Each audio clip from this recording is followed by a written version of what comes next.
తీవ్రవాదానికి కులం మతం ఉండదంటారు. దీన్ని మీరు అంగీకరిస్తారా?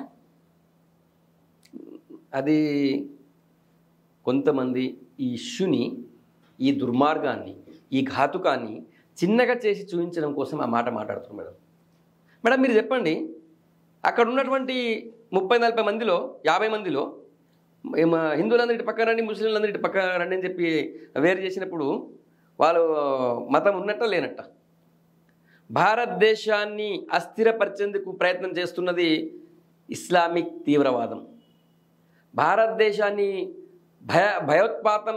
దేశంలో భయోత్పాతాన్ని సృష్టించాలనుకుంటుంది ఇస్లామిక్ తీవ్రవాదం. తీవ్రవాదానికి మతం ఎందుకు లేదు? ఆ మతానికి సంబంధించిన వాళ్ళు ఎవరు అందరూ తీవ్రవాదులు కాదు, తప్పదు. నేను అట్లా అంటలేను. మన భారతదేశంలో హిందువులు ఎంత స్వేచ్ఛగా ఉన్నారో ముస్లింలు ఎంత స్వేచ్ఛగా ఉన్నారు, హిందువులు ఎంత హ్యాపీగా ఉన్నారో ముస్లింలు ఎంత హ్యాపీగా ఉన్నారో అందరూ ఉండాలని కోరుకుంటాం. మేము ఎవరిని కూడా ఈ మతస్థులంతా తీవ్రవాదులు అంటలేం.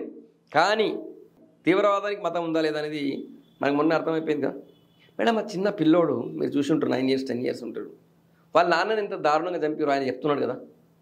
హిందువులు పక్కకు పోండి, ముస్లింలు పక్కకు పోండి, నువ్వు హిందువు కదా అని చెప్పి చంపేసినంటే మా అన్నట్టం లేదా?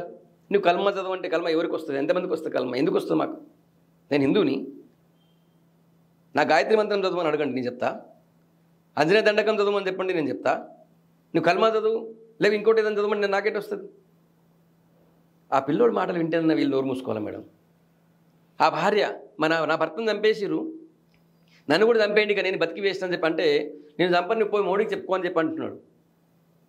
వాడు ఎంత క్రూరంగా వ్యవహరించినందు వాడిని వదిలేసి ఇక్కడేదో కోడిగుడ్డు మీద ఈకలు పీకేట్ను ప్రయత్నం చేస్తున్నారు. ఖచ్చితంగా ఇది ఇస్లామిక్ తీవ్రవాదం. మేడం మీకు ఇంకో ఇంపార్టెంట్ విషయం చెప్తాం.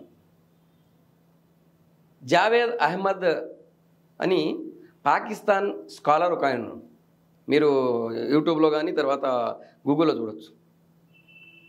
జావేద్ అహ్మద్ ఘమిడి అని ఉంటుంది. ఆయన ప్రపంచ ప్రఖ్యాత స్కాలర్, తత్వవేత్త. అనే యుఎస్ పాకిస్తాన్ తిరుగుతూ ఉంటాడు.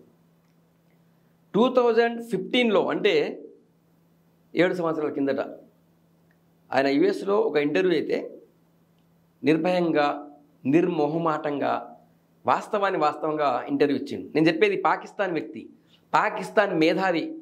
ఆయన చెప్పిండు, ఇస్లామిక్ యువకులు ఎందుకు తీవ్రవాదులు అవుతున్నారు అని ఒక యాంకర్, మీలాగా యాంకర్ క్వశ్చన్ అడుగుతారు. ఐఎస్ఐ ప్రేరేపిత తీవ్రవాదం అంటున్నారు, ఐఎస్ఐ ప్రేరేపిస్తుంది అంటున్నారు, మన పిల్లలే ఎందుకు తీవ్రవాదులు అవుతారు, పాకిస్తాన్ తీవ్రవాదులు అంటున్నారు, ముస్లిం పిల్లలు ఎందుకు తీవ్రవాదులు అవుతారు అని చెప్పి ఆయన అడిగింది. అని చాలా స్పష్టంగా ఉంది, అది గూగుల్లో ఉంది, ఇంటర్వ్యూ మీరు చూడొచ్చు. అది ఆయన చెప్పిండు. ఆయన ఎవరిని, ముస్లిం యువకుల్ని, అమాయక ముస్లిం యువకుల్ని, అందరూ అంటలే నేను, కొంతమందిని సెలెక్ట్ చేసి అమాయక ముస్లిం యువకుల్ని రెచ్చగొట్టి మదర్సాలలో వాళ్ళకు ఒక రకమైనటువంటి ఒక భావజాలాన్ని క్రియేట్ చేసి, వాళ్ళ మీటింగ్లలో భావజాలను క్రియేట్ చేసి వాళ్ళలో ఒక దారుణమైనటువంటి ఒక ఆలోచన క్రియేట్ చేసి వాళ్ళని ఈ విధంగా జిహాద్కి పురికొల్పుతున్నారని చెప్పిన ఆయన ఒప్పుకున్నాడు. ఆయన పాకిస్తాన్లోనే మనము ఈ తీవ్రవాదులు తయారు చేస్తున్నాము, పాకిస్తాన్ గవర్నమెంటే వెనుక ఉండి తీవ్రవాదులు తయారు చేస్తున్నారని ఆయన ఒప్పుకున్నాడు. ఇంతకంటే ఇంకేం కావాలా?